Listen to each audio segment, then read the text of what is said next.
یزید کے ہاتھ پر بیعت کرنا ہے بیعت کیجئے، بیعت نہیں کرنا ہے بیعت نہ کیجئے، لیکن آپ مکہ چھوڑ کر کے نہ جائیے۔ عمر بن سعید نے کیا کیا جانتے ہیں؟ یہ بھی اموی تھے، انہوں نے ایک سفید کاغذ لے کر کے عبداللہ بن جعفر کو دے دیا، کہا جو کچھ تمہیں لکھنا ہے لکھو، میں آنکھ بند کر کے اس پر دستخط کروں، مہر لگا دے رہا ہوں، جو کچھ لکھنا ہے لکھو اس کے اوپر، میں اس کے اوپر دستخط کرتا ہوں، مہر لگا دے رہا ہوں۔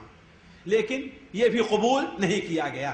اسی طریقے سے ایک اور صحابی ابو واقد لیثی نے بھی انہیں بہت سمجھایا، لیکن ماننے کے لیے تیار نہیں ہوئے۔ میرے اس وقت کاغذ کے اندر 11 یا 12 لوگوں کے نام اور ان کے اقوال بھی موجود ہیں کہ ان لوگوں نے کس طریقے حضرت حسین رضی اللہ تعالیٰ عنہ کو سمجھانا چاہا، لیکن حضرت حسین رضی اللہ تعالیٰ عنہ ان لوگوں میں سے کسی کی بات قبول کرنے کے لیے تیار نہیں ہوئے۔ اللہ تبارک و تعالیٰ کا فیصلہ تھا کہ انہیں وہاں پر جانا تھا۔ اور ایک بات اور آپ کے سامنے ذکر کر دوں، یہ بتائیے، اس نقطے کو امام نے تیمیہ نے ذکر کیا اور کہیں آپ شاید آپ کو کہیں پر ملے کہ حضرت حسین رضی اللہ عنہ کی پیدائش جو ہوئی تھی وہ مدینہ منورہ میں ہوئی تھی، جی 3 بلکہ 4 ہجری کو حضرت حسین کی پیدائش ہوئی تھی۔ پوری زندگی ان کو کس چیز کی ملی تھی؟ بڑی عزت کی ملی تھی۔ مسلمان ان کی عزت کیا کرتے تھے، انہیں ہاتھوں ہاتھ لیا کرتے تھے۔ کیوں نہ لیں بھائی؟ اللہ کے رسول صلی اللہ علیہ وسلم کے محبوب ہیں، آپ کے نواسے ہیں۔ بلکہ مسلمان کو اپنی گردن پر تلوار چلنا تو گوارا تھا، لیکن حضرت حسین کے پاؤں میں کانٹا چبھنا گوارا نہیں تھا۔ اس کے بعد حضرت ابوبکر کا زمانہ آیا، حضرت ابوبکر ان کی بڑی عزت کرتے رہے، بڑی خدمت کرتے رہے۔ حضرت عثمان کا زمانہ آیا، بڑی عزت کی ان کو، بڑی خدمت کی۔ حضرت عمر کا زمانہ آیا، بڑی خدمت کی، بڑی عزت کی۔ اپنے باپ، ظاہر بات باپ حاکم بنا، اس کے ساتھ رہے۔ ذرا اس بات پر غور کریں کہ اللہ کے رسول اللہ تعالیٰ نے ان کا کیا مقام رکھا تھا، کیا مقام رکھا تھا؟ جنت میں نوجوانوں کے سردار ہیں۔ آخر ان کی قربانی کیا تھی؟ اللہ تعالیٰ کے ہاں کسی کو کوئی چیز خاندان سے نہیں ملتی ہے، کہ ملتی ہے خاندان سے؟ اگر خاندان سے ملتی تو حضرت ابراہیم کے والد کہاں جاتے؟ جنت میں جاتے، لیکن کہاں جائیں گے؟ حضرت نوح علیہ السلام کا بیٹا کہاں جاتا؟ لیکن کہاں گیا؟ اللہ کے رسول صلی اللہ علیہ وسلم، حضرت ابو طالب جنہوں نے آپ کی کتنی خدمت کی تھی، کہاں جاتے؟ لیکن نہیں۔ تو معلوم یہ ہوا کہ جنت اور جنت میں اونچا مقام کسی کو خاندان سے نہیں، کس سے ملنے والی ہے؟ قربانی سے ملنے والی ہے۔ تو اللہ تبارک و تعالیٰ نے انہیں کیا مقدر کیا تھا کہ وہ جنت کے نوجوانوں کے سردار ہیں۔ اللہ کے رسول صلی اللہ علیہ وسلم کی حدیث ہے کہ اللہ تعالیٰ بندے کے لیے جنت میں ایک مقام رکھتا ہے، لیکن اس مقام کو بندہ اپنی عبادت سے نہیں پاتا، تو اللہ تعالیٰ اسے مصیبت اور پریشانیوں میں مبتلا کرتا ہے تاکہ اس کے ذریعے اس مقام کو پالے۔ اس نقطے کے اوپر غور کریں۔ تو اللہ تعالیٰ حضرت حسین کو وہ مقام دینا چاہتا، رضی اللہ عنہ وہ مقام دینا چاہتا تھا، کہاں؟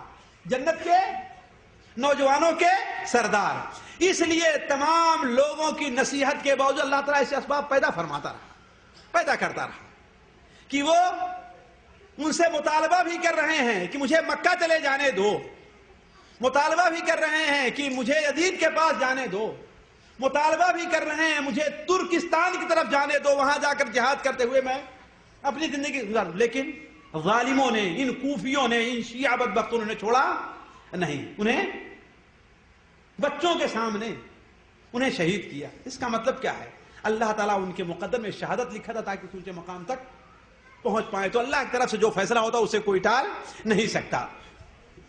دیکھیے، یہ چند باتیں تھیں، وقت 1 گھنٹے کا گزر گیا ہے، لیکن میں جس چیز کی طرف زیادہ توجہ دینا چاہتا ہوں وہ یہ ہے کہ حضرت حسین رضی اللہ عنہ شہادت کا یہ واقعہ اس طریقے سے پیش آیا۔ یہ سارا الزام کس کے اوپر رکھا جا رہا ہے؟ یزید ابن معاویہ، اس لیے اسے یزید نہیں کہتے، کیا کہتے ہیں؟ یزید پلید، نعوذ باللہ من ذالک۔ کیا کہتے ہیں؟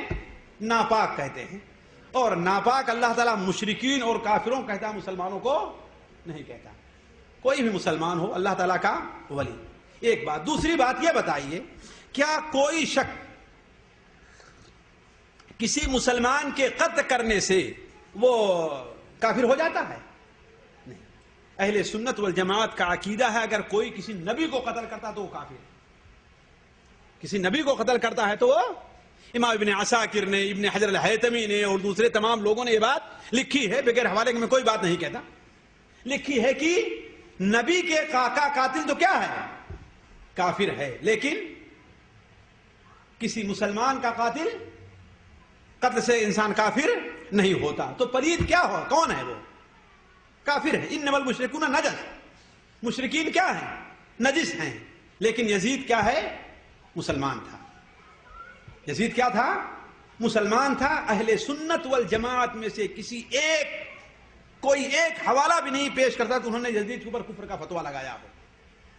کفر کا فتویٰ جو لگایا ہے وہ شیعوں نے لگایا ہے، رافضیوں نے لگایا ہے، جیسا کہ امام ابن کثیر رحمہ اللہ وغیرہ نے متعدد جگہ اس کی صراحت کی ہے۔ امام نے تیمیہ رحمہ اللہ کہتے ہیں کہ کوئی مسلمان یزید کو کافر نہیں کہے، فاسق کہتے ہیں، کچھ کہا ہے لوگوں نے فاسق ہے کہ نہیں، لیکن کافر نہیں کہا۔ تو یزید کے اوپر سب سے پہلا الزام یہ لگا ہے کہ حضرت حسین رضی اللہ عنہ کو اس نے قتل کیا تھا۔ لیکن حضرت حسین کا قتل پہلی بات تو یہ ہے کہ یزید نے نہیں کیا، یزید نے نہیں کیا تھا۔ حضرت حسین رضی اللہ تعالیٰ عنہ اپنے بھائی، چچے زاد بھائی عقیل، محمد مسلم نے عقیل کے لکھنے پر کوفہ آئے۔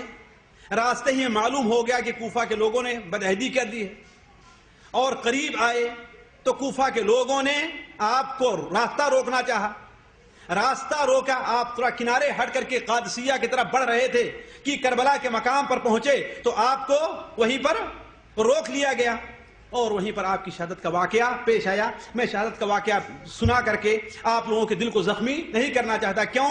اس لیے کہ دنیا کا کوئی ایسا مسلمان نہیں جس کے دل میں ذرہ برابر بھی اگر ایمان ہے تو حضرت حسین کی شہادت پر ناراض نہ۔ اسی لیے امام غزالی رحمہ اللہ، امام احمد ابن علی ابن حجر الہیتمی شافعی رحمہ اللہ، ان دونوں نے صراحت کے ساتھ لکھا ہے کہ عوام کے سامنے حضرت حسین رضی اللہ عنہ کی شہادت کا واقعہ نہیں بیان کرنا چاہیے۔ اسی لیے تاریخ کی کتابوں میں اہل سنت والجماعت کے الفاظ میں آپ دیکھیں تاریخ کا واقعہ نہیں، جتنے واقعات تقریباً کس کے ہیں؟ شیعوں کے بیان کرنا ہے۔ واقدی نے بیان کیا ہے جو شیعہ تھا، لوط ابن یحییٰ نے بیان کیا جو شیعہ تھا، نصر بن مزاحم نے بیان کیا ہے جو شیعہ تھے۔ تو پہلا الزام یزید کے اوپر یہ ہے کہ وہ حضرت حسین رضی اللہ عنہ کا قاتل تھا اور آپ کے قتل کے اوپر رضامند ہوا ہے۔ لیکن چھوٹا منہ بڑی بات میں یہ نہیں کہتا، لیکن میں کہتا ہوں کہ ایک بھی تاریخ کا حوالہ، صرف یعقوبی ایک شیعہ مورخ ہے جس نے بغیر سند کے یہ بات نقل کی ہے کہ یزید نے حضرت حسین کے قتل کا حکم دیا تھا۔ اس کے علاوہ کسی بھی تاریخ کے اندر، ہم نے تاریخ دمشق دیکھی، ہم نے تاریخ طبری دیکھی، البدایہ والنہایہ دیکھی، ہم نے الکامل دیکھی، کسی بھی تاریخ کے اندر یہ نہیں ملتا ہے کہ یزید نے حضرت حسین رضی اللہ تعالیٰ عنہ کے قتل کا حکم دیا ہو۔ حکم کس چیز کا دیا تھا؟ یہ دیا تھا کہ حضرت حسین رضی اللہ تعالیٰ عنہ کو کوفہ میں داخل ہونے سے روکا جائے، اس بات کا حکم دیا تھا۔ اور یہی بات امام ابن تیمیہ شیخ الاسلام رحمہ اللہ نے اپنی کتاب کے اندر لکھا ہے۔ یزید کا جو خط تھا وہ یہ تھا کہ مجھے پتا چلا ہے کہ حسین ابن علی عراق کی طرف جا رہے ہیں، اس لیے نگرانوں کو بیٹھاؤ، فوج کو لگاؤ، سخت نگرانی کرو، صرف تہمت پر بھی لوگوں کو گرفتار کرو، البتہ کسی کو قتل نہ کرنا یہاں تک کہ وہ لڑائی پر اتر آئے، اور جو معاملہ بھی درپیش ہو ہر ایک معاملے کی مجھے خبر دینا۔ والسلام علیکم ورحمۃ اللہ وبرکاتہ۔ تاریخ طبری کے اندر یہ چیز موجود ہے۔ تو کسی بھی تاریخ کی کتاب میں یہ چیز کوئی آدمی ماں کا لال نہیں دکھا سکتا ہے، تاریخ یعقوبی محمد بن حسین جو شیعہ تھا اس کے علاوہ، اور وہ بھی بغیر سند کے نقل کی، اسی کوئی سند نہیں بیان کی ہے۔ باقی کسی بھی تاریخ کی کتاب میں کوئی بھی چیز ایسی نہیں ہے کہ حضرت حسین رضی اللہ عنہ کے قتل کا حکم کس نے دیا ہو؟ یزید ابن معاویہ نے دیا ہو۔ یہ میرا چھوٹا منہ اور بڑی بات نہ سمجھیں، میں یہ بات نہیں کہہ رہا ہوں۔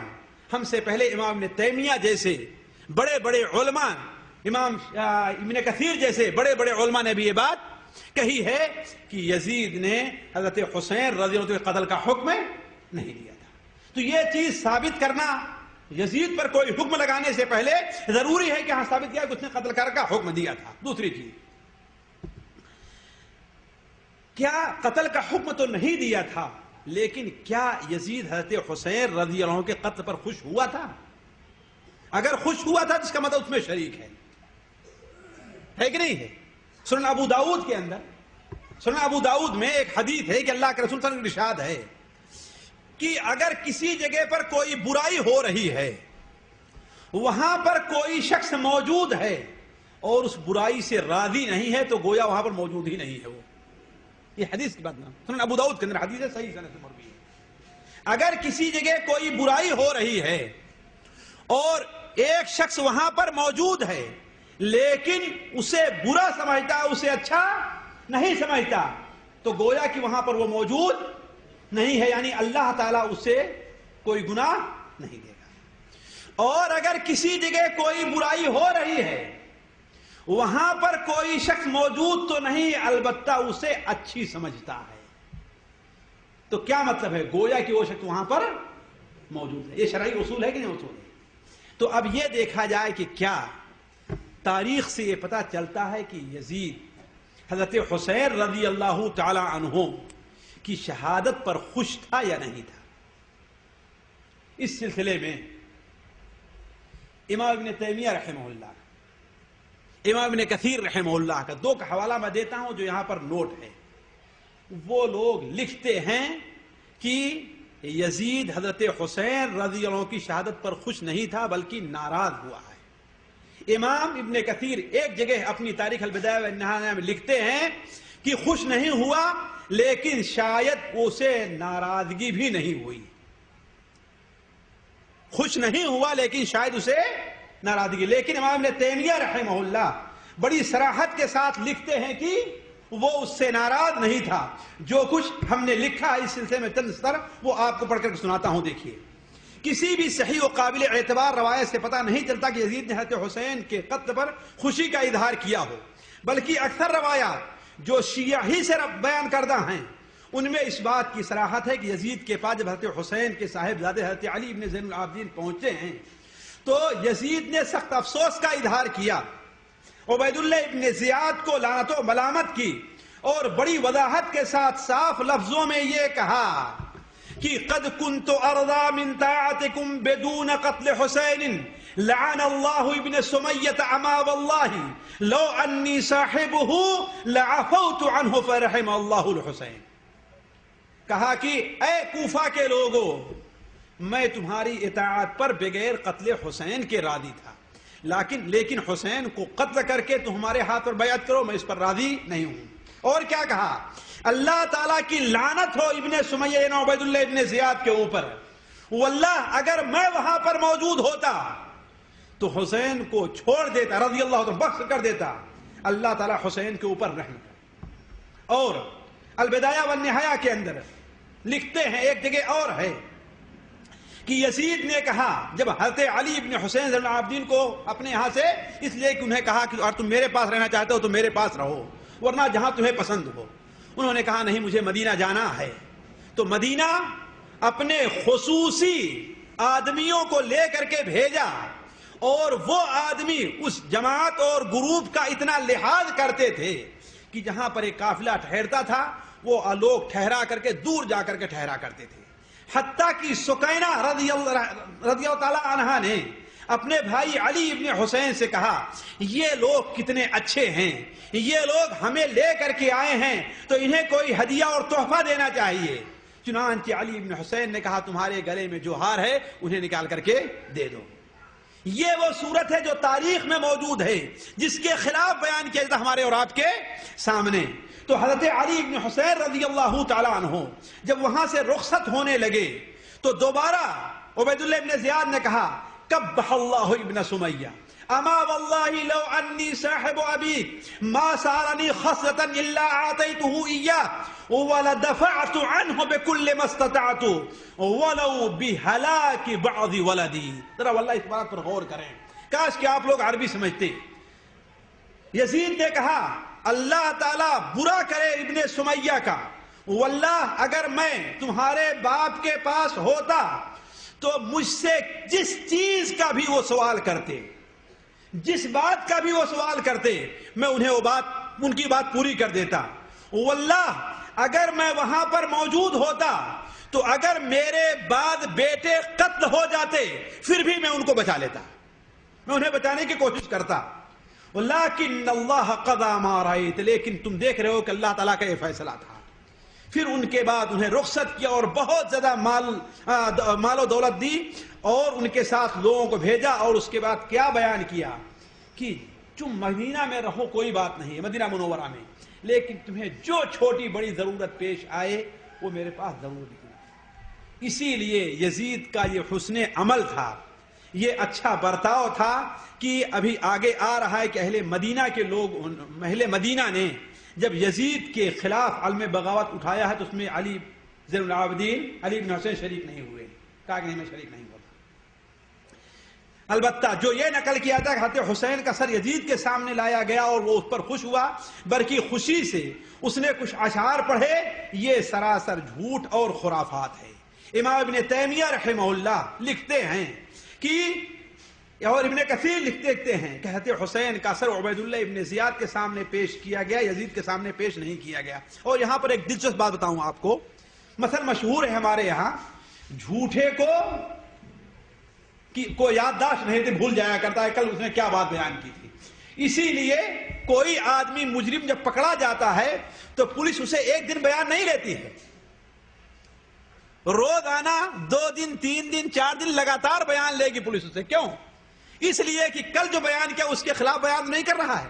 اگر اس کے خلاف بیان، اس کا مطلب کیا ہے کہ وہ، اسی لیے عربی کی مثل مشہور ہے، دروغ گورا حافظہ نہ باشد، جھوٹے کو کوئی بات یاد نہیں رہتی ہے۔ تو جو جھوٹی روایت بیان کرنے والے ہیں، دلچسپ بتاؤں تاریخ کی کتابوں میں موجود ہے کہ جب حضرت حسین رضی اللہ تعالی عنہ کا سر مبارک یزید کے سامنے پیش کیا گیا تو اس نے اپنے سامنے ایک تشت میں تھالی میں رکھا اور لکڑی سے ان کے دانت پر چھونے لگا۔ تو ابو برزہ اسلمی ایک صحابی تھے، انہوں نے کہا اپنی چھڑی کو اس دانت سے ہٹا لو، اس لیے کہ ہم نے اللہ کے رسول صلی اللہ علیہ وسلم کو دیکھا ہے کہ اس منہ کو بوسہ دے رہے تھے۔ لیکن یہ حدیث گڑھنے والے بدبختے بھول گئے کہ حضرت ابو برزہ اسلمی شام کبھی گئے ہی نہیں، شام کبھی تاریخ سے پتہ ہی نہیں چلتا کہ انہوں نے کبھی شام کا انہوں نے رخ کیا ہو۔ وہ کوفہ میں تھے، بصرہ میں تھے، اس کے بعد سرحدی علاقے میں جہاد کے لیے نکل گئے، وہیں پر ان کی شہادت ہو گئی۔ دیکھیں یہ سب سے بڑی جھوٹ کی دلیل ہے۔ اسی لیے علماء کہتے ہیں کہ ان کا سر حضرت حسین کے سامنے نہیں بلکہ کس کے سامنے، عبید اللہ ابن زیاد کے سامنے پیش کیا گیا تھا۔ تو یہ پہلا الزام تھا کن کے اوپر، حسین کے اوپر کی، یزید کے اوپر کی حضرت حسین کا قتل کیا، اس کے قتل کے اوپر راضی ہوا۔ لیکن صحیح حقیقی بات صحیح تاریخ سے یہی ہے کہ نہ تو قتل کا حکم دیا تھا اور نہ اس پر راضی تھا۔ دوسری بات جو بہت بڑی خرابی پیش آئی ہے تاریخ میں اور بڑا برا واقعہ پیش آیا ہے، اللہ کرتا کہ ایسا واقعہ نہ پیش آتا، وہ اہل مدینہ کے ساتھ یزید کی فوج کا غلط برتاؤ تھا۔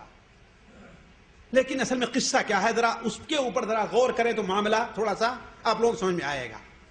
پورے مدینہ منورہ کے لوگوں نے یزید کے ہاتھ پر بیعت کر لی تھی کہ ہاں آپ وقت کے خلیفہ ہیں، لیکن حضرت حسین رضی اللہ عنہ کی شہادت کے بعد جب حضرت عبداللہ ابن زبیر نے مکہ میں خلافت کا اعلان کیا اپنی، تو مدینہ منورہ کے لوگوں نے یزید کے ہاتھ بیعت کو توڑ کر کے حضرت عبید حضرت عبداللہ ابن زبیر کے ہاتھ پر بیعت کر لی۔ یزید نے بہت سمجھانے کی کوشش کی، ایک صحابی نعمان ابن بشیر کو بھیجا۔ کس کو بھیجا؟ نعمان ابن بشیر، ہر پڑھا لکھا آدمی جانتا ہے کہ بڑے مشہور صحابی ہیں نعمان ابن بشیر۔ ان کو بھیجا کہ جا کر کے اہل مدینہ کو سمجھاؤ کہ مجھے یہ مجبور نہ کرے کہ میں ان کے اوپر حملہ کروں اور لشکر بھیجوں، اس لیے کہ لڑائی ہوگی تو معاملات بگڑیں گے، اس لیے وہ لوگ جس طریقے سے پہلے بیعت کیے ہوئے تھے وہ بیعت کر لیں۔ حضرت نعمان ابن بشیر آئے، لیکن وہ لوگ ان کی کوئی بات ماننے کے لیے تیار نہیں ہوئے۔ نعمان ابن بشیر بہت ناراض ہو کر کے گئے اور عبداللہ ابن مطیع جو ان کا سردار تھا باغیوں کا، ان سے کہہ کر کے گئے اگر میری بات نہیں مانتے تو سنو، اللہ کی قسم میں گویا دیکھ رہا ہوں کہ جس چیز طرف تم دعوت دے رہے ہو اسے چھوڑ کر کے بھاگو گے اور لوگ اپنی سواریوں پر بیٹھ کر کے تلوار سے لوگوں کی کھوپڑیوں اور پیشانیوں کو زخمی کریں گے، دونوں جماعتوں میں لڑائی چھڑ جائے گی، اور گویا میں تمہیں دیکھ رہا ہوں کہ اپنی سواری کو ایڑ لگا کر کے میرے پاس بھاگ کر کے آؤ گے، اور ان مسکینوں یعنی انصار کو گلیوں میں، مسجدوں میں اور اپنے دروازوں پر قتل ہوتے چھوڑ کر کے دیکھو گے۔ اور ایسا ہی ہوا۔ عبداللہ ابن مطیع نے جب دیکھا کہ میدان گرم ہو گیا ہے اور شام کی فوج غالب آ رہی ہے تو مدینہ چھوڑ کر کے بھاگ کھڑا۔ اسی طریقے سے حضرت عبداللہ ابن زبیر جو دوسرے صحابی ہیں، عبداللہ ابن جعفر ابن ابی طالب، حضرت حسین رضی اللہ تعالیٰ عنہ کے جداد بھائی، حضرت جعفر طیار کے بیٹے، وہ بھی صحابی ہیں، وہ یزید کے پاس گئے اور کہا سنا ہے آپ مدینہ پر حملہ کرنے کے لیے فوج بھیج رہے ہیں؟ کہا تم دیکھ نہیں رہے ہو کہ وہ لوگوں نے میرے ہاتھ پر بیعت کی تھی؟ آپ ذرا غور کریں اس نقطے پر کہ آپ کے جیب سے کوئی 10 ریال چھین کر کے بھاگ رہا ہو تو آپ کا اس کے ساتھ کیا معاملہ ہوگا؟ جی چھوڑ دیں کہ لے جاؤ، جانے دو، چھوڑیں، سوچیں آپ۔ میں یزید سے محبت کا دعویٰ نہیں کرتا، ابھی میں آپ کے سامنے رکھتا ہوں کہ اہل سنت والجماعت کا صحیح موقف اہل یزید کے بارے میں کیا ہے، اہل سنت والجماعت کا، لیکن ذرا آپ اس عذر کو بھی تو قبول کریں کہ آخر اس نے اتنا بڑا کام کیوں کیا کہ ہمارے جیب سے اگر 10 ریال کوئی لے چھین کر کے بھاگ رہا ہو تو ہمارا بس چلے گا تو اس کا ہاتھ پیر توڑ دیں گے ہم۔ ہے بات صحیح کہ نہیں صحیح بات؟ جی چے جائے کہ وہ خلیفہ وقت ہے اور مدینہ منورہ جیسا شہر اس کے ہاتھ سے نکل رہا ہے، اسے غصہ نہیں آئے گا؟ آخر دنیاوی لحاظ سے وہ مدینہ منورہ پر دنیاوی لحاظ سے حملہ کرنے کو اسے حق بنتا تھا کہ نہیں بنتا تھا؟ دینی لحاظ تھوڑی دیر کے لیے چھوڑ دیا، مدینہ منورہ کی قدوسیت، اس کا مبارک ہونا اور وہاں پر صحابہ کرام کی اولاد، اس کو چھوڑ دیجئے، لیکن دنیاوی لحاظ سے بنتا تھا نہیں بنتا تھا؟ کیوں؟ اس لیے کہ صرف آپ کا 10 ریال نہیں آپ کی جیب سے جا رہا ہے، پورا کیا جا رہا ہے؟ پورا ملک، پورا شہر خطرے میں پڑ رہا۔ اسی لیے حضرت عبداللہ ابن جعفر گئے اور کہا مدینہ منورہ پر حملہ کرنا آپ چاہتے ہیں؟ کہتے ہیں کہ جاؤ، تمہاری بات مان لے رہا ہوں، تم شفاعت کرو، تمہاری شفاعت قبول کر لے رہا ہوں۔ میں فوج مدینہ منورہ کے بغل سے راستے سے مکہ مکرمہ بھیج رہا ہوں، اس لیے کہ وہاں پر عبداللہ ابن زبیر نے میرے خلاف بغاوت کی ہے اور لوگوں نے میرے ہاتھ پر بیعت کی تھی اور اس نے انکار کیا ہے۔ اگر مدینہ منورہ کے لوگ ہماری اطاعت قبول کر لیتے ہیں، بغاوت سے بعد آ جاتے ہیں، تو نہ یہ کہ میں ان سے کوئی تعارض نہیں کروں گا، انہیں جتنا دیتا تھا اس سے زیادہ دوں گا اب، اور لیکن اگر نہیں مانتے ہیں تو ظاہر بات ہم ان کے اوپر فوج بھیجیں گے، حملہ کریں گے۔ چنانچہ ادھر سے جب فوج گزری ہے تو لوگ اسے ماننے کے لیے تیار نہیں ہوئے۔ حضرت عبداللہ ابن عمر رضی اللہ تعالیٰ عنہ نے مدینہ منورہ کے لوگوں کو سمجھایا، جیسا کہ مسند احمد میں، صحیح مسلم شریف میں اور صحیح سنن ترمذی میں ہے کہ جب یزید ابن معاویہ کے ہاتھ پر لوگوں نے بیعت کو توڑ دیا تھا، ہاتھ بیعت کو، تو حضرت عبداللہ ابن عمر کھڑے ہوئے، اپنے بچوں کو جمع کیا اور کہا اے لوگو، ہم نے اس شخص کے ہاتھ پر اللہ اور اس کے رسول کے لیے بیعت کی ہے۔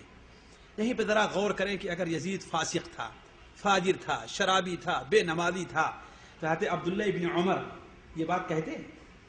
ذرا عقل کے ناخن لیں، جو لوگ یہ باتیں کہتے ہیں ان کی عقل کہاں ہے؟ جذبات میں آ کر کے، کسی کی محبت میں آ کر کے انصاف کو نہیں ترک کرنا چاہیے، عقل سے کام لیں۔ اسلام عقل اور سمجھ کی دعوت دیتا ہے۔ تو حضرت عبداللہ ابن عمر نے کیا کہا کہ تم میں کا ہم نے اس کے ہاتھ پر اللہ اور اس کے رسول کی بیعت کی ہے اور ہم نے اللہ کے رسول صلی اللہ علیہ وسلم سے سنا ہے کہ جو آدمی کسی کے ہاتھ پر بیعت کر کے اس کی خیانت کرے گا تو قیامت کے دن اس کے پیچھے خیانت کا جھنڈا گاڑا جائے گا۔ اس لیے اے لوگو، اس سے بڑی خیانت اور کچھ نہیں ہے کہ امام وقت کے ہاتھ پر کوئی آدمی بیعت کرے اور پھر بیعت کو توڑ دے۔ اس لیے اگر تم میں سے کسی نے اس بیعت کو توڑا تو میرا ساتھی نہیں ہے۔ اسی طریقے سے، اسی لیے آپ تاریخ پڑھیں گے تو آپ کو پتا چلے گا کہ مدینہ منورہ کے اوپر جب حملہ ہوا ہے تو اس میں بنی عبد المطلب کا کوئی آدمی شریک نہیں ہوا، نہ بنو ہاشم کا کوئی آدمی شریک تھا، نہ ہی بنو عبد المطلب کوئی آدمی شریک نہیں تھا۔ حضرت علی زین العابدین جن کے باپ شہید ہوئے تھے کربلا میں، وہ بھی اس میں شریک نہیں ہوئے، اور نہ ہی ان کے خاندان کا کوئی آدمی شریک ہوا۔ اس کا مطلب کیا ہے؟ اور ابھی آگے آئے گا کہ محمد ابن الحنفیہ، ان کے بارے میں جانتا ہے کہ وہ کون ہے؟ محمد ابن حنفیہ، جی کون ہے محمد حنفیہ؟ حضرت حسن حسین کے بھائی ہے، لیکن والدہ اور حضرت علی رضی اللہ عنہ کے بیٹے ہیں۔ محمد ابن حنفیہ نے ان لوگوں سے مناظرہ کیا، بحث کی، مباحثہ کیا، کس بات پر؟ کہ یزید کی بیعت کو توڑنا نہیں ہے۔ آگے ابھی میں آپ کو پڑھ کر کے سناؤں گا، تو ذرا اس پر غور کر لیں کہ ہاں یزید کو آخر وہ بنتا تھا کہ نہیں بنتا تھا۔ تیسری بات یہ ہے کہ یزید ابن معاویہ نے مان لیا کہ اس کا یہ بہت غلط کام تھا۔ اہل مدینہ نے اگر بیعت کو توڑ دی تھی تو کم سے کم جو لوگ بیعت کو توڑے تھے وہی، البتہ یہ ہے کہ وہاں پر جو ہے خون خرابہ نہیں کرنا چاہیے، صرف فوج کو اور کہ عام لوگوں کو خون خرابہ نہیں ہونا چاہیے تھا۔ اس سلسلے میں بڑے مبالغہ سے کام لیا گیا ہے۔ لیکن اس کے بعد یزید کی کچھ خوبیاں بھی ہیں، اس کو لوگوں نے ذکر نہیں کیا مدینہ منورہ سے متعلق۔ چنانچہ البدایہ والنہایہ کے اندر ہے کہ جب مسلم بن عقبہ مدینہ منورہ چھوڑ کر کے گیا اور یہ خبر یزید تک پہنچی کہ مدینہ منورہ فتح ہو گیا ہے، تو انہوں نے ایک صحابی کو بلایا، ضحاک ابن قیس الفہری کو۔ کس کو؟ ضحاک ابن قیس الفہری کو، اس کو بلایا اور اس سے بلا کر کہا کہ دیکھو بہت برا ہوا، اہل مدینہ کے ساتھ بڑا ظلم ہوا ہے، انہوں نے غلطی کی بہت، لیکن بتاؤ اس کا اب آخر کفارہ کیا ہے؟ تو انہوں نے کہا کہ ایسا کیجئے کہ مدینہ منورہ والوں کو کھانے اور پہننے اور ساری چیزیں بھیج دیجیے۔ چنانچہ تاریخ میں آتا ہے کہ یزید نے بڑے بڑے قافلے اونٹوں کے کھانے پہننے اور چیزوں سے لادا کر کے مدینہ منورہ لوگوں کو بھیجا اور آیا۔ امام ابن کثیر رحمہ اللہ یہ نقل کرنے کے بعد کیا کہتے ہیں کہ هذا خلاف ما ذكره كذبة الروافض عنه في أنه شمت بهم واشتقى بقتلهم وأنه أنشد شعرا۔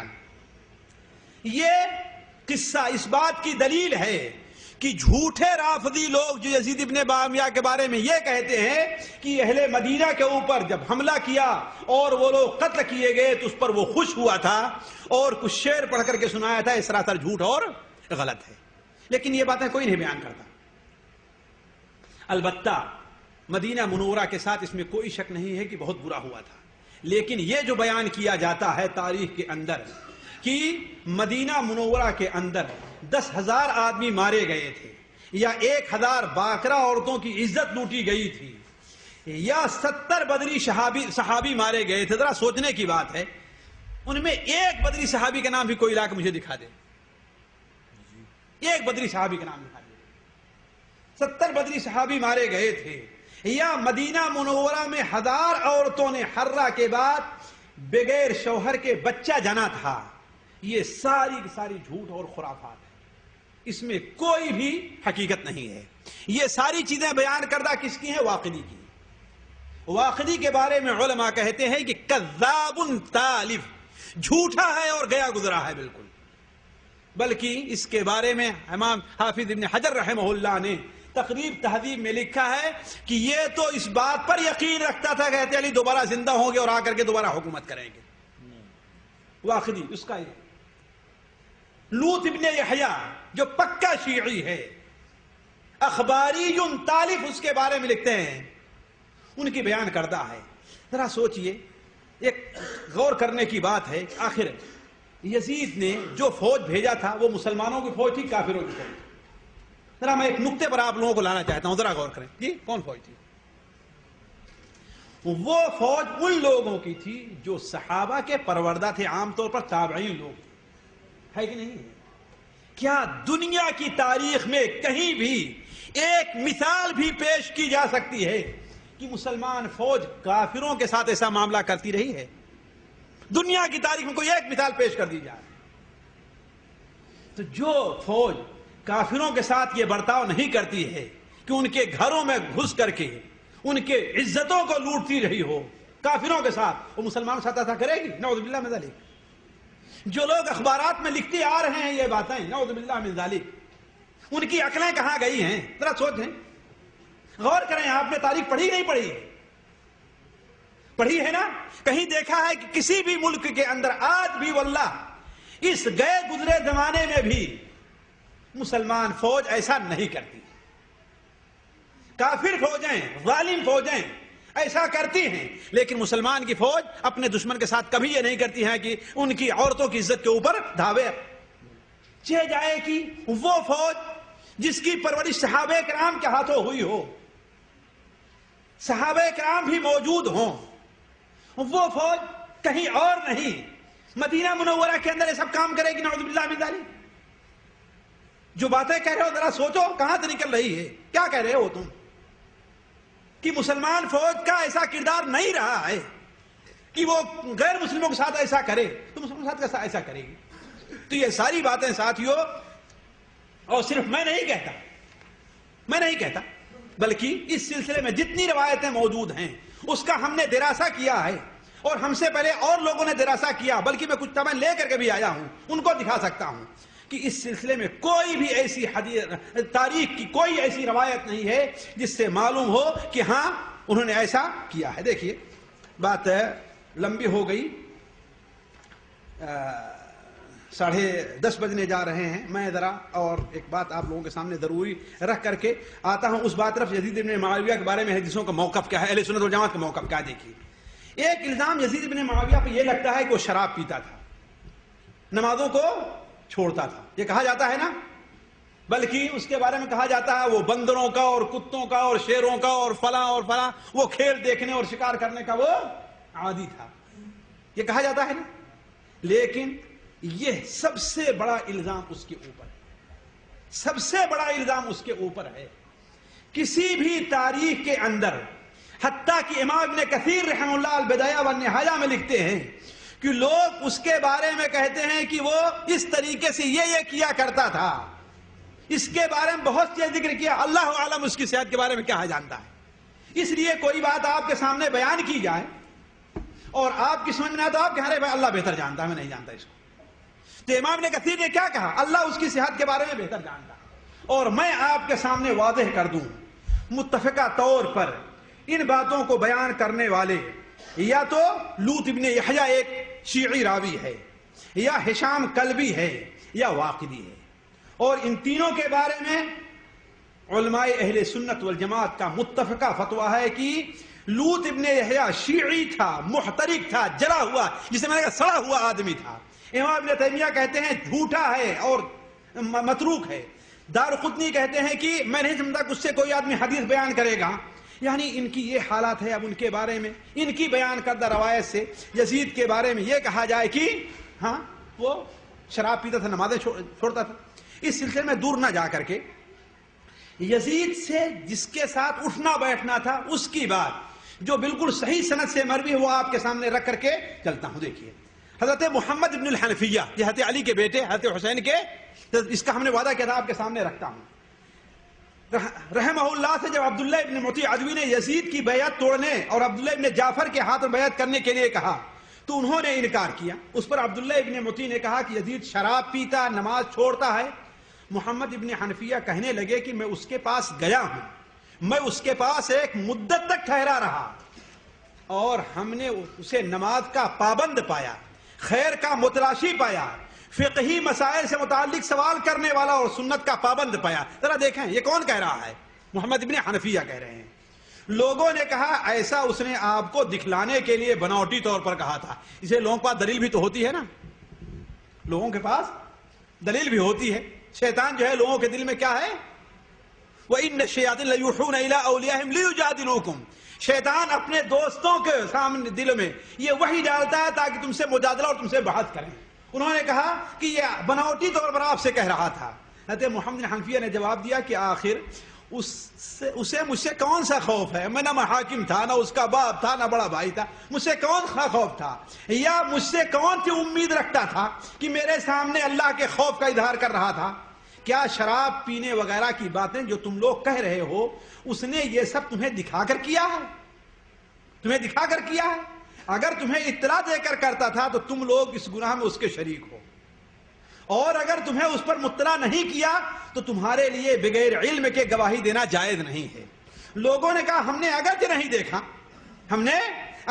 دیکھا لیکن یہ بات حق ہے، ہم نے اگرچہ نہیں دیکھا لیکن یہ بات حق ہے۔ حضرت محمد بن حنفیہ نے کہا اللہ تعالیٰ ایسی شہادت گواہی قبول نہیں کرتا، اس لیے میرا تم لوگوں سے کوئی تعلق نہیں ہے۔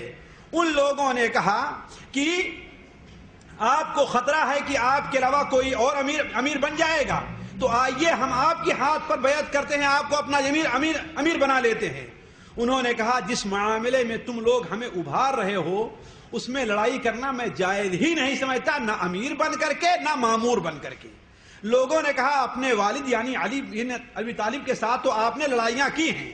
جواب دیا کہ میرے باپ جیسا کسی کو لے آؤ تو اس کے ساتھ مل کر کے قتال کروں گا میں۔ لوگوں نے پھر کہا اپنے بیٹے قاسم اور ابو القاسم کو میرے ساتھ جانے کا حکم دے دیجئے۔ جواب دیا اگر ہم نے اپنے لڑکوں کو تمہارے ساتھ مل کر قتال کا حکم دیا تو اس کا مطلب یہ ہوا کہ اس کام میں میں تمہارا شریک ہوں۔ لوگوں نے کہا تو کم از کم چل کر کے لوگوں کو ہماری مدد کے لیے لڑائی پر ابھاریے۔ جواب دیا کہ اگر میں نے لوگوں کو ایسی بات کا حکم دیا جسے میں پسند نہیں کرتا اور نہ ہی وہ کام میں خود کرتا ہوں تو اس طرح ہم نے بندگان خدا کی خیر خواہی نہیں کی۔ لوگوں نے کہا تب تو ہم آپ کو زبردستی اپنے ساتھ لے چلیں گے۔ آپ نے جواب دیا پھر تو اس حالت میں بھی میں لوگوں کو یہی حکم دوں گا کہ اللہ سے ڈریں، اسے ناراض کر کے لوگوں کو راضی نہ کرے۔ یہ موقع کو غنیمت سمجھ کر کے اپنے اہل و عیال کے ساتھ مکہ میں روانہ ہو گئے۔ یہ بات بدایہ والنہایہ اور امام ذہبی رحمہ اللہ کی تاریخ کے اندر موجود ہے، اور محقق کہتے ہیں کہ اس روایت کی سند صحیح ہے۔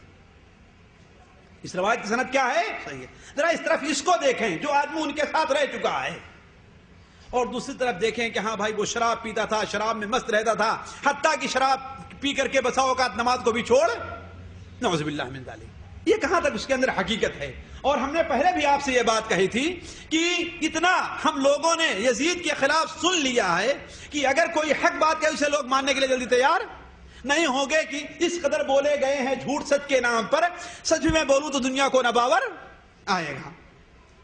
اسی طریقے سے ذرا آپ سوچیں کہ جیسے کہ ہم نے کہا تھا کہ 3 سال یا 2 سال لگاتار یزید امیر حج بن کر کے گیا تھا۔ ذرا سوچیں حج میں حضرت عبداللہ ابن عمر اور دوسرے کتنے صحابہ کرام شریک تھے، بلکہ سن 50-52 بڑے بڑے صحابہ کرام، حضرت ابو ہریرہ، حضرت عائشہ، یہ لوگ بھی زندہ تھے۔ اگر وہ اسی طریقے سے شرابی کبابی اور یہ وہ تھا تو اس کے ساتھ حج کرنے لوگ کیوں گئے تھے؟ لوگوں نے منع کیوں نہیں کیا؟ لوگوں نے روکا کیوں نہیں؟ یہ ایک حدیث روایت بیان کسی نے یہ اعتراض کیا ہو۔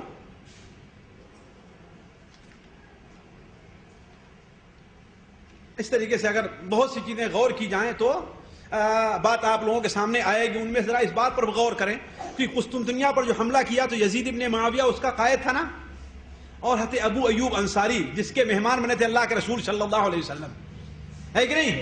حضرت عبداللہ ابن عباس، حضرت عبداللہ ابن زبیر، یہ سارے لوگ اس جنگ میں شریک تھے۔ وہ شرابی تھا، کبابی تھا، بے نمازی تھا، تو اسے فوج کا قائد کیسے مان لیا لوگوں نے؟ کچھ لوگ یہاں پر یہ نقطہ پیدا کرتے ہیں کہ اس فوج کا قائد یزید بن معاویہ نہیں تھا، بلکہ کون تھے؟ سفیان ابن اور عبد الرحمن ابن خالد ابن ولید تھے۔ لیکن شاید ان لوگوں کو ترجمہ کرنا نہیں آتا ہے۔ ان لوگوں کے قیادت کا ذکر ہے، میں غلط نہیں کہتا، قیادت کا ذکر ہے، لیکن جو قیادت کا ذکر ہے ارض روم کی طرف ہے، مدینہ قیصر کی طرف نہیں ہے۔ اس فرق کو سمجھنے کی کوشش کریں۔ ارض روم سوریا سے لے کر کے اس وقت پوری کی پوری ارض روم مانی جاتی تھی، سوریا سے لے کر کے وہاں تک اٹلی تک پوری ارض روم تھی۔ تو یعنی جہاں پر روم کی حکومت تھی وہاں پر لوگوں نے حملہ کیا، لیکن یزید کے بارے میں جو کیا ہے یہ ہے کہ مدینہ قیصر اور قسطنطنیہ پر حملہ کیا، اس کو لوگ بھول جایا کرتے ہیں۔ اسی لیے بڑے بڑے مورخین، بلکہ حافظ ابن حجر رحمہ اللہ نے فتح الباری کے اندر نقل کیا ہے کہ کان امیر الجیش بالاتفاق، مورخین کا، محدثین کا، شراح حدیث کا اس پر اتفاق ہے کہ اس فوج کا قائد کون تھا؟ یزید ابن معاویہ تھا، نہ کہ سفیان ابن عوف وغیرہ تھے۔ اس لیے لوگ جو بعض لوگ یہ کوشش کرتے ہیں کہ ہاں کہ یزید ابن معاویہ اس فوج کا کمانڈر نہیں تھا، جیسا کہ بعض اخبارات میں وہ بات آئی ہے، میرے پاس بھی شاید وہ اخبار کا تراشا کہیں موجود ہو، لیکن یہ بات کیا ہے بالکل سراسر غلط اور جھوٹ ہے۔ کہاں گیا وہ اخبار؟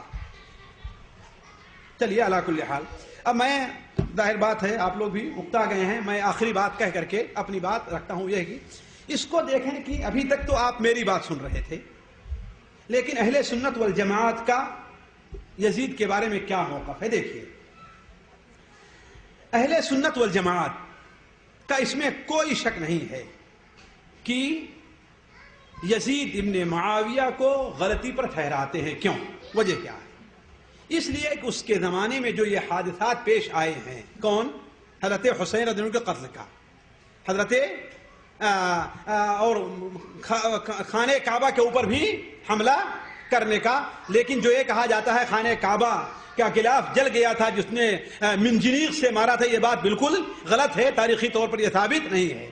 اور مدینہ منورہ پر حملے کا یہ اس کی غلطیاں تھیں، یہ اس کی غلطیاں تھیں۔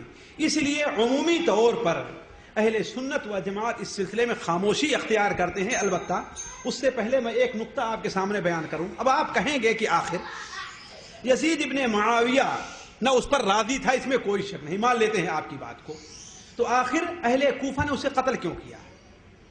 ذرا اس تاریخ کو پڑھیں، شاید یہ آپ کو بہت کم جگہ ملے، لیکن اگر اس پر غور کریں گے تو آپ کی سمجھ بات آئے گی۔ حضرت حسین رضی اللہ تعالی عنہ، جیسا کہ تاریخ طبری کے اندر، بدایہ والنہایہ کے اندر، تمام کتب تاریخ کے اندر موجود ہے کہ عمر ابن سعد جب فوج لے کر کے گئے تو ان کے سامنے 3 باتوں کو رکھا تھا۔ پہلی بات تو یہ رکھا تھا کہ دیکھو، بلکہ صراحت کے ساتھ کہا، کیا تم لوگوں نے مجھے خط لکھ کر کے بلایا نہیں ہے؟ ان لوگوں نے کہا ہم نے نہیں بلایا۔ تو حضرت حسین رضی اللہ تعالیٰ عنہ جو بڑے بڑے تھیلے خط کے اپنے ساتھ لیے ہوئے تھے، اسے اپنے آدمی سے کہا لوگوں کے سامنے نکال کر کے دکھا دو۔ تو فوج کے اندر جو کوفی موجود تھے کہ ہاں آپ کی بات صحیح ہے، لیکن ہم نے خط نہیں لکھا آپ کو، ہم نے خط نہیں لکھا آپ کو، اللہ کے بعد تم نے نہیں لکھا، لیکن تمہارے بڑے بڑے لوگوں نے تو لکھا ہی نہیں لکھا۔ تو یہ خط ان کے سامنے موجود تھے۔ تو پہلی چیز یہ پیش کیا کہ اے لوگوں مجھے جانے دو، میں مکہ واپس چلا جاؤں۔ تیسری چیز یہ رکھا کہ میں یزید کے پاس جا کر کے اس کے ہاتھ پر بیعت کر لوں یا اپنا معاملہ حل کر لوں، اپنا معاملہ طے کر لوں۔ تیسری چیز یہ رکھا کہ سرحدی علاقے میں، خاص طور پر یہ قسطنطنیہ وغیرہ میں، اس علاقے مسلمان فوج جہاد کے اندر ہے، میں اس میں جا کر کے شریک ہو جاؤں۔ امام ابن کثیر رحمہ اللہ بدایہ والنہایہ میں لکھتے ہیں کہ عمر ابن سعد نے کہا کہ اس سے بہتر بات اور کیا ہو سکتی ہے، چنانچہ یہ لکھ کر کے عبید اللہ ابن زیاد کے پاس بھیجا کہ معاملہ بالکل آسان ہے، مصیبت کے پہاڑ جو بادل ہمارے اوپر جو چھائے ہوئے تھے وہ اب چھٹ گئے ہیں، اور حضرت حسین رضی اللہ عنہ یہ پیشکش کر رہے ہیں۔ عبید اللہ ابن زیاد نے کہا کہ اس کے مال لینے میں کوئی برائی نہیں ہے، لیکن وہاں پر بدبخت شمر دلجوشن جو کوفہ کے لوگوں کا سردار تھا وہ موجود تھا، کہا کہ نہیں ایسے نہ چھوڑیے، بلکہ آپ کے خلاف تلوار اٹھائے ہیں تو انہیں مجبور کیجئے کہ انہیں قید کر کے آپ کے سامنے لایا جائے، یزید کے پاس نہیں ہے۔ کہا کہ اس سے آپ کی بہادری ہوگی، آپ کی بڑائی ہوگی اور آپ کو بڑا منصب مل جائے گا۔ سوچا ہوگا ہو سکتا ہے کہ یزید کے بعد آپ خلیفہ بن جائے کہ آپ نے اتنا بڑا کام کیا ہے۔ تو عبید اللہ ابن زیاد کو یہ نہیں ماننے دیا اور اس پر مجبور کرنا چاہا کہ تلوار اٹھائیں اور انہیں مجبور کیا جائے کہ عبید اللہ ابن زیاد کے پاس آئیں۔ حضرت حسین رضی اللہ عنہ نے کہا کہ یہ بات مجھے قبول نہیں ہے۔ سوال آپ سوچیں گے کہ آخر وہ لوگ موجود تھے، ساری کی ساری فوج کوفہ کی تھی یا کچھ لوگ بصرہ کے تھے؟ ساری کی ساری فوج کوفہ کی تھی، اور 20,000 کی فوج جو موجود تھی عمر ابن سعد کے ساتھ، ظاہر بات اس میں کچھ لوگ تو ایسے رہے ہوں گے جن لوگوں نے خط لکھا ہوگا کہ نہیں خط لکھا ہوگا. آخر وہ لوگ اس پر راضی کیوں نہیں ہو رہے تھے کہ حضرت حسین رضی اللہ تعالیٰ عنہ مکہ جائیں یا شام چلے جائیں، دمشق کیوں نہیں راضی ہو رہے تھے؟ اس کی ایک وجہ میری سمجھ میں آئی ہے. سب سے بڑی وجہ سمجھ میں یہ آئی ہے کہ حضرت حسین رضی اللہ عنہ یزید کے پاس پہنچ گئے تو ظاہر بات ہوگی کہ آخر آپ کیوں آئے، وجہ کیا تھی؟ تو بتائیں گے کہ ہاں مجھے خط لکھ کر کے بلایا گیا ہے. تو وہ خط کہاں لا کے دے دیں؟ تو لوگوں کی ہینڈ رائٹنگ بھی موجود تھی، لوگوں کی دستخط بھی موجود تھی. اب خطرہ تھا کہ اگر یہ خطوط یزید تک پہنچ گئے تو یزید ہماری گردن ناپ لے گا. لہذا آپ پوری تاریخ میں پڑھیں گے کہ حضرت حسین رضی کے خیمے کے اندر آگ بھی لگائی گئی تھی. پڑھیں گے آپ تاریخ کہ حضرت حسین کے خیمے میں آگ بھی لگائی گئی تھی اور انہیں شہید بھی کیا گیا تاکہ ہمارے خلاف یزید کو کوئی ثبوت نہ مل سکے. اس لیے وہ خطوط بھی جلا دیے گئے، حضرت حسین کو شہید بھی کر دیا گیا. اور یہ رائے جب میں نے شیخ صفی الرحمان کے سامنے پیش کی تو شیخ صفی الرحمان نے کہا کہ ہاں معاملہ کچھ ایسا ہی لگتا ہے، معاملہ کچھ ایسا ہی لگتا ہے. علی کل حال لیکن یزید کی ذمہ داری اس سے بری نہیں ہوتی ہے. کیوں؟ اس نے دیکھا کہ حضرت حسین کو رضی اللہ عنہ کو زبردستی قتل کیا گیا ہے. اس نے نہ تو عبید اللہ ابن زیاد کو معزول کیا اور نہ کوئی ناراضگی کا لیٹر لکھا اس کے پاس، جبکہ وہ حاکم وقت تھا. جو کچھ ہو رہا اس کے نام سے ہو رہا ہے، جو کچھ ہو رہا تھا اس کے نام سے ہو رہا تھا. کم سے کم یہ کرنا چاہیے کہ عبید اللہ ابن زیاد کو معزول کیا ہوتا یا اس کے پاس سختی کا سرزنش کا لیٹر لکھا ہوتا اور وہ کوفی حضرات جن لوگوں نے انہیں بلایا تھا ان کے اوپر سختی کیا ہوتا. لیکن وہ شاید اس پر خاموش ہو گیا کہ چلو ملک میرے ہاتھ میں آ گیا. تو اب یہ معاملہ کس کا ہے؟ اللہ تعالیٰ کا ہے اور یزید کا ہے. یزید اپنے سارے کارنامے لے کر کے اللہ تعالیٰ کے پاس پہنچ گیا ہے. اب اللہ تعالیٰ اگر اسے بخشتا ہے تو یہ اس کی مہربانی ہے اور اگر اسے سزا دیتا ہے تو یہ اللہ تعالیٰ کا انصاف ہے.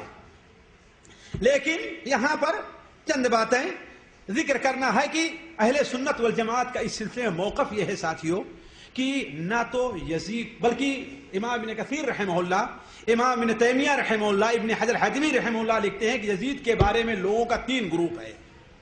ایک گروپ تو ہے کہ جو یزید سے محبت کا دعویٰ کرتا ہے، یہ ناصبیوں کا ہے. دوسرا گروپ یزید کو لعن طعن کرتا ہے، برا بھلا کہتا ہے، زندیق قرار دیتا ہے اور یہ شیعوں اور رافضیوں کا گروپ ہے.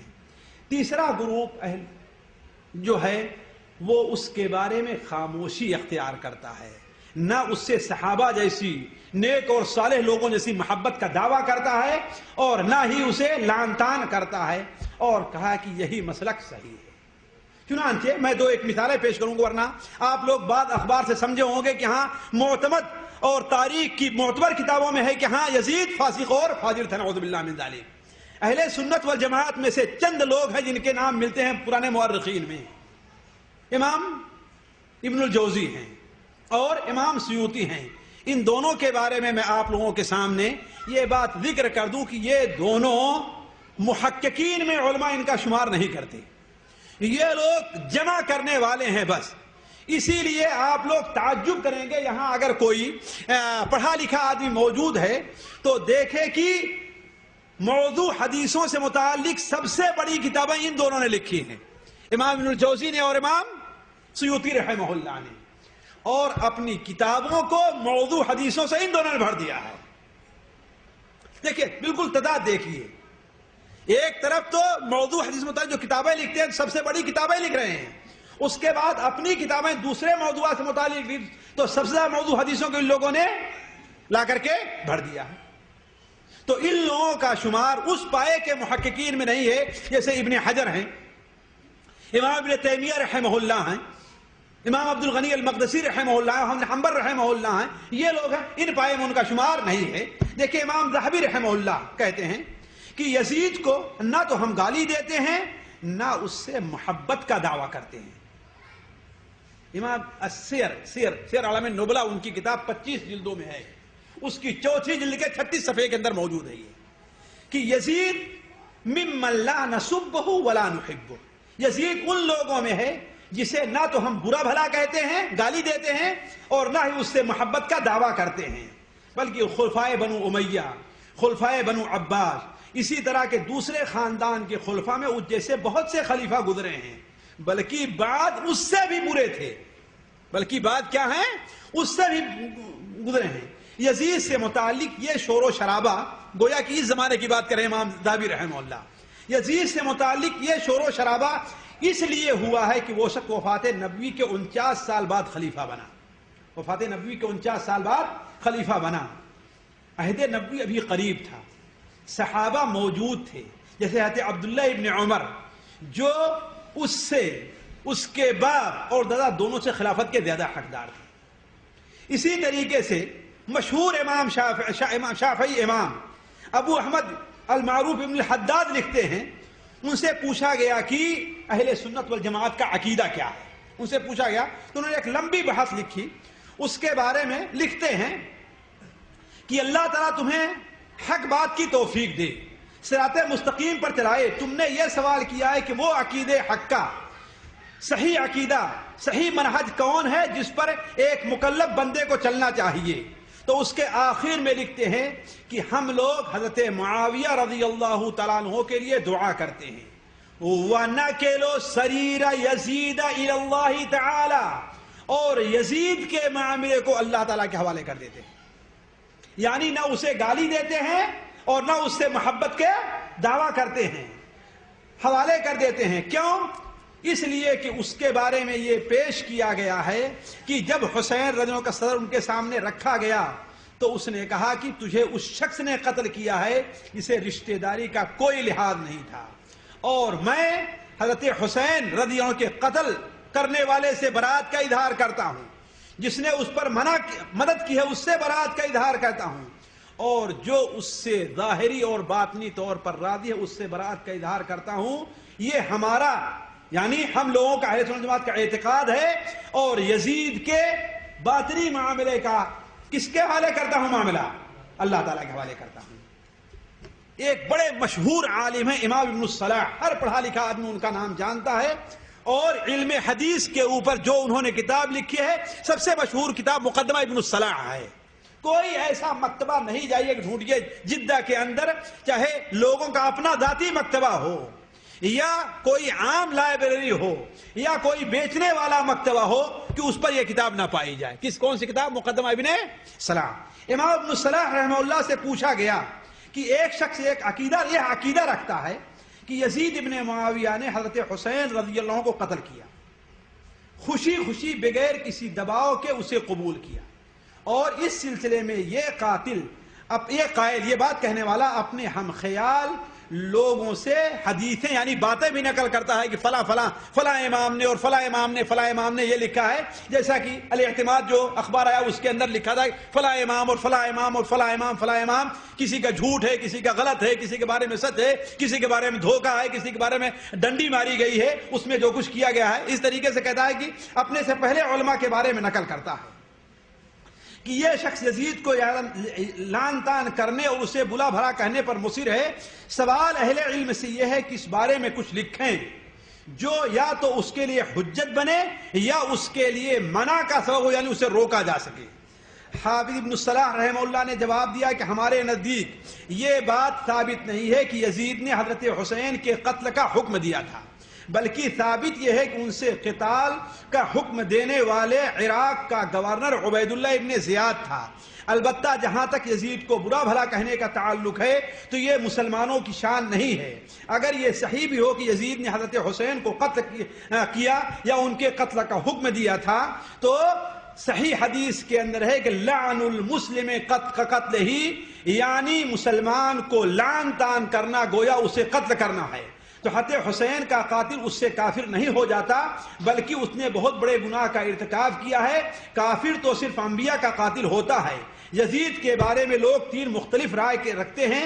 ایک جماعت تو اس سے محبت و موالات کا دعویٰ رکھتی ہے، اور اس کے مقابل دوسری جماعت اس سے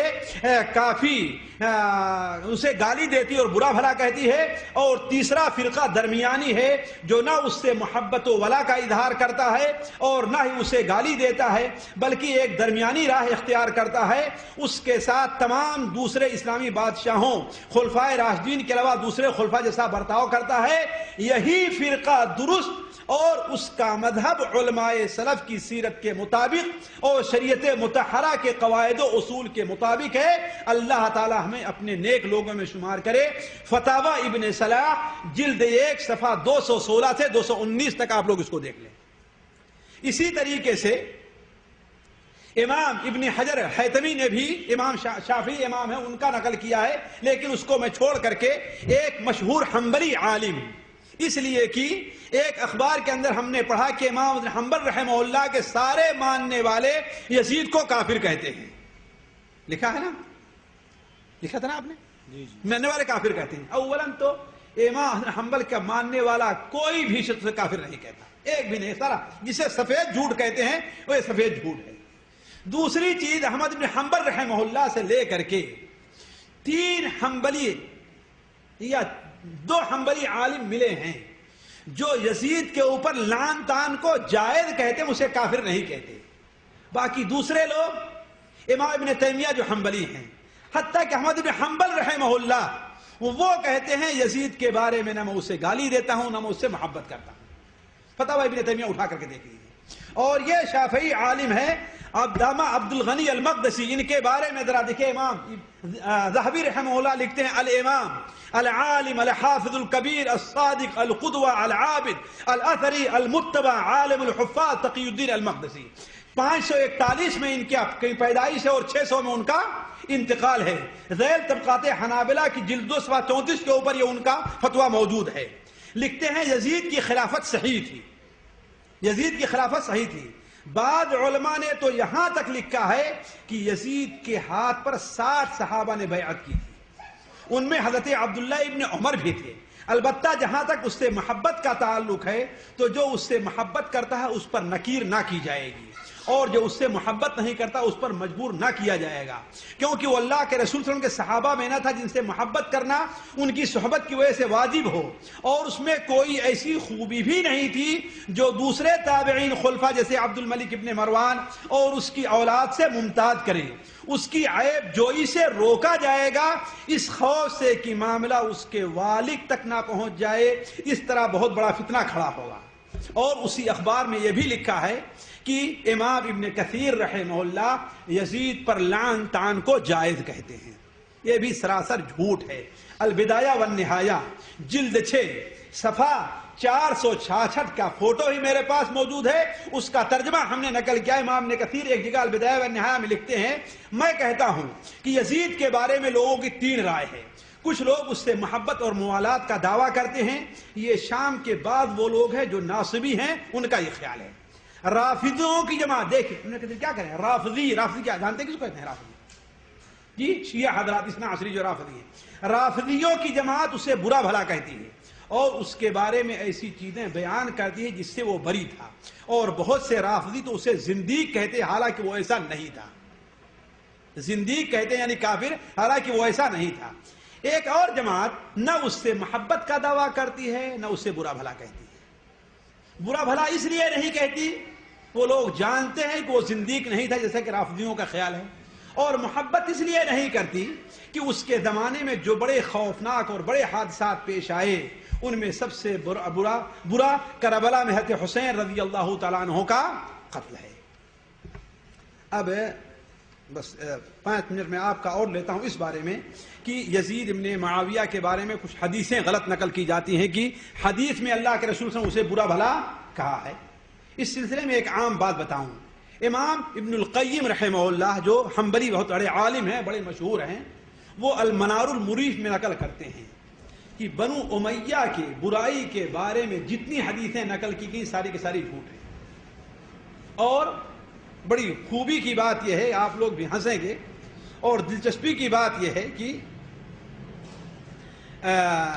جو اخبار کا میں حوالہ دے رہا تھا، اس اخبار میں البدایہ والنہایہ کے حوالے سے، یہ ہے وہ اخبار کا تراشا، البدایہ والنہایہ کے حوالے سے نقل کی گئی ہیں تین حدیثیں نقل کی گئی ہیں، 3 حدیثیں نقل کی گئی ہیں۔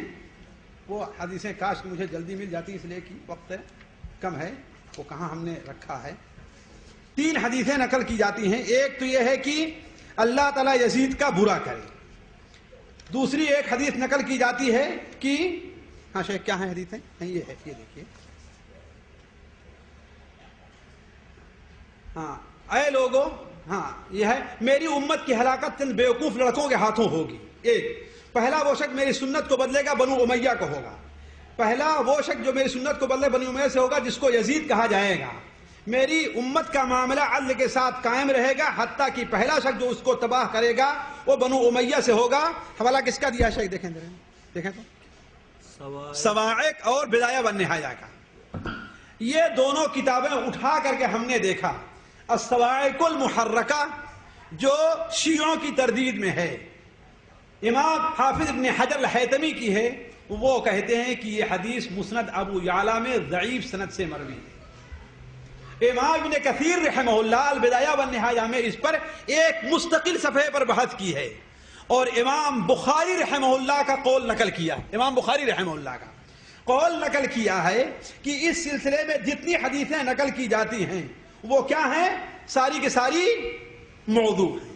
اور آخر میں نقل کرتے ہیں کہ امام ابن عساکر نے اپنی کتاب تاریخ کے اندر یزید کی مذمت میں بہت سی حدیثیں نقل کی ہیں جو ساری کی ساری موضوع ہیں۔ سب سے بہتر حدیثیں وہ ہو سکتی ہیں جو ہم نے یہ نقل کی ہے، حالانکہ یہ حدیث ضعیف اور منقطع ہے۔ یہ حدیث کیا ہے؟ ضعیف اور منقطع ہے۔ اچھا، بخاری شریف کی ایک حدیث جو ہم نے ابھی آپ کے سامنے پڑھی، اس حدیث کا لوگ حوالہ دیتے ہیں کہ میری امت کی ہلاکت چند بیوقوف لڑکوں کے ہاتھوں ہوگی۔ چند بیوقوف لڑکوں سے مطلب کیا ہے؟ حالانکہ بخاری شریف میں جو حدیث ابو ہریرہ سے مروی ہے کہ میری امت کی ہلاکت قریش کے ایک خاندان کے لڑکوں کے ذریعے ہوگی، اور دوسری روایت ہے کہ میری امت کو قریش کے چند لڑکے ہلاک اور برباد کریں گے۔ اس حدیث کی شرح پڑھیے تو آپ کو چند حقائق ملیں گے۔ پہلی حقیقت تو یہ ہے کہ اس میں لڑکوں کا ذکر ہے، اور یزید جب خلیفہ بنا تھا تو لڑکا نہیں تھا۔ یزید خلیفہ جب بنا تھا اس کی عمر 35 سال کے قریب تھی، وہ لڑکا ہے جی۔ اسی لیے مسند احمد میں اور بخاری شریف میں اس حدیث کے راوی بیان کرتے ہیں کہ میں اپنے دادا کے ساتھ عبد الملک ابن مروان اور امیہ بنو امیہ کے خاندان میں جاتا تھا تو بعض لوگوں سے بیعت لی جاتی تھی، ابھی وہ بچے رہا کر، بلکہ بعض لوگ گود میں اٹھا کر اسے بیعت لی جایا کرتی تھی۔ تو اس حدیث میں اشارہ کس طرف ہے؟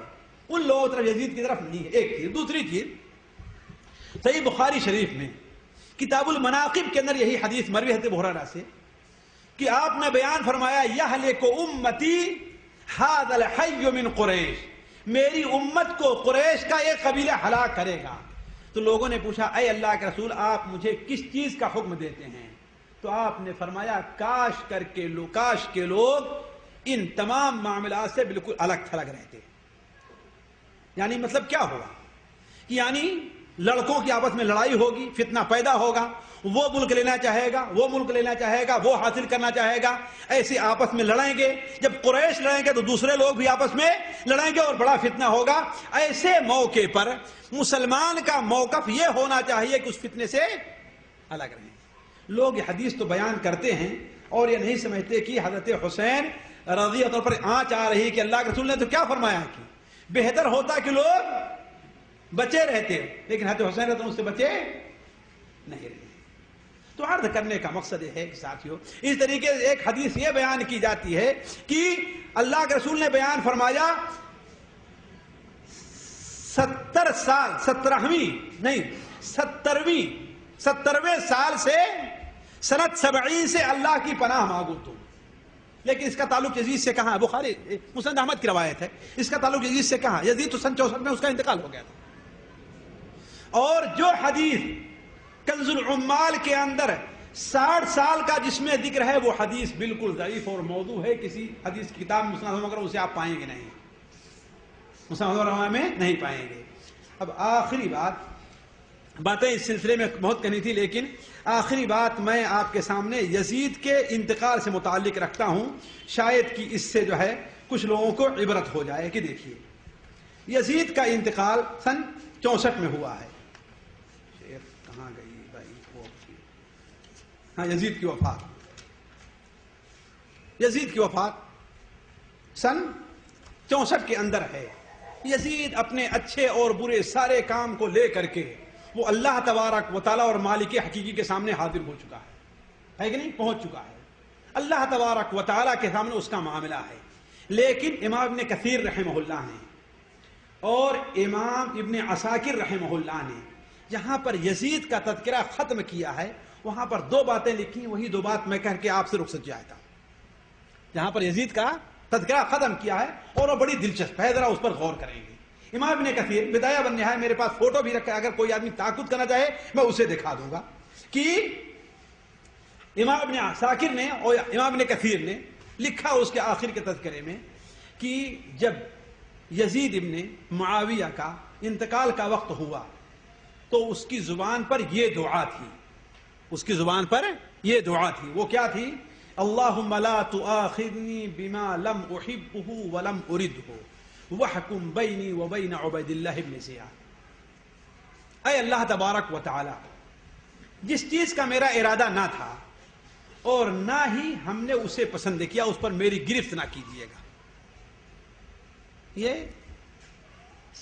تاریخ ابن عساکر کے اندر اور بدایہ والنہایہ میں موجود ہے, اور یزید ابن معاویہ کے تذکرے کے بالکل آخر میں. اسی پر امام ابن کثیر نے معاملے کو ختم کیا ہے. اے اللہ تعالی, جس چیز کا میرا ارادہ نہیں تھا اور نہ ہی ہم نے اسے پسند کیا ہے, اس پر میری گرفت نہ کیجیے گا, اور میرے اور عبید اللہ ابن کے درمیان تو فیصلہ کر دے. یعنی میری بدنامی کا, میرے اوپر لوگوں کے غلط زبان کھولنے کا سبب کون بنا ہے؟ عبید اللہ ابن زیاد بنا. لہذا میرے بارے میں, اس کے بارے میں تو ہی فیصلہ کر دے. اس کے بعد امام ابن کثیر نے آخری بات جو ایک خواب نقل کیا ہے. امام ابن عساکر کہتے ہیں کہ مجھ سے بحرین کے قاضی ابو العباس محمد ابن الفضل ابن المظفر العابدی نے بیان کیا اور اپنے ہاتھ سے لکھ کر کے بھیجا ہے. گویا کہ درمیان میں کوئی واسطہ نہیں ہے, خود ہی بیان کیا اور لکھ کر کے بھیجا. وہ کیا لکھا تھا کہ میں نے یزید ابن معاویہ کو خواب میں دیکھا. دیکھیے, خواب پر کوئی کمل اعتماد نہیں ہونا چاہیے, ہے کہ نہیں, لیکن کسی معاملے میں تسلی کے لیے استشہاد کے طور پر کہ ایسا ہو سکتا ہے پیش کیا جا سکتا ہے. اللہ تعالی کی قدرت سے, رحمت سے کوئی بڑی بعید بات نہیں ہے کہ یزید ابن معاویہ کو میں نے خواب میں دیکھا تو میں نے اس سے کہا کیا آپ نے حضرت حسین کو قتل کیا ہے؟ اس نے جواب دیا نہیں. ہم نے کہا کیا تم نے حضرت حسین کو قتل کیا ہے؟ میں نے کہا, اس نے کہا نہیں. تو ہم نے پوچھا کہ اللہ نے تمہارے ساتھ کیا معاملہ کیا, کیا تمہیں بخش دیا؟ اس نے جواب دیا کہ ہاں, اللہ نے مجھے بخش دیا اور جنت میں داخل کر دیا. اللہ نے مجھے بخش دیا اور جنت میں داخل کر دیا. میں نے کہا کہ اچھا, وہ حدیث جو بیان کی جاتی ہے کہ اللہ کے رسول صلی اللہ علیہ وسلم نے حضرت معاویہ کو دیکھا کہ اپنے کندھے پر ایک بچے کو لیے ہوئے تھے, تو آپ نے فرمایا کہ ایک جنتی شخص ایک جہنمی شخص کو اٹھائے ہوئے ہے, تو وہ حدیث کیسی ہے؟ تو اس نے کہا کہ یہ حدیث صحیح نہیں ہے. امام ابن عساکر نے کہا کہ صحیح ہے.